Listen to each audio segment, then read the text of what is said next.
So Colorado sure likes to talk tough about traction laws, but for anybody stuck in traffic on I-70 yesterday, those words seem pretty hollow. The interstate was closed hours between Silverthorne and the tunnel. Emergency crews had to deal with slide-offs and spin-outs. People responsible could get a ticket for causing the mess. But our Steve Staker found today enforcing that law rarely happens. It was a treacherous drive. Jay Looper could be talking about any of the many times he's made the trip to ski in the high country. But one night a few weeks ago was especially bad. So bad he took video. You see like Corvettes out there. It's just baffling. Like what's going on? What are these people doing, you know? Colorado has a law meant to prevent drives like this and the one that snarled traffic west of the tunnel Sunday night.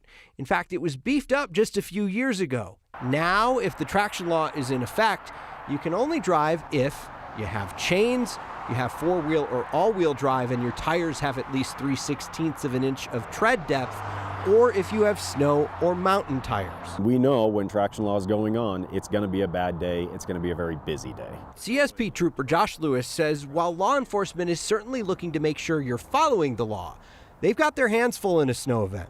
That explains the scant number of tickets written over the last few years. 9 Wants to Know has learned CSP has written 41 tickets to drivers of passenger vehicles since 2020, the year the law was beefed up.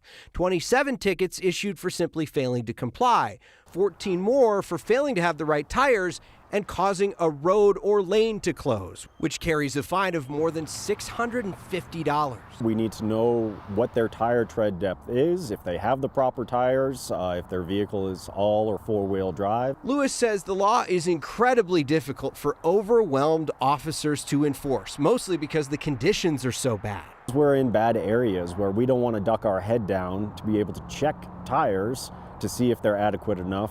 So they rely on personal responsibility, something Jay Looper says seems to be lacking. I don't think people take it serious. You know, when you're driving through the mountains, there's a lot of consequences. Interestingly enough, 9 Wants to Know also found the number of tickets CSP wrote for this went down about 38% between 2019 and 2021, even as this law got a bit stronger. CSP does issue a lot more tickets to commercial vehicles that don't follow these rules, 835 since 2020. Much bigger fines for those companies, Kyle, if they're caught doing something like this. Much higher risk to the public, theoretically, if one of them goes sideways on the interstate. Yeah, absolutely. And, you know, I talked to the sponsor behind the beefed up law a little bit earlier today. She was talking about how a lot of this is meant to be an educational tool. Try to remind drivers, don't go out there unless you have all-wheel drive or four-wheel drive and your tires have enough tread to be able to handle something like this. Good advice. Steve, thank you.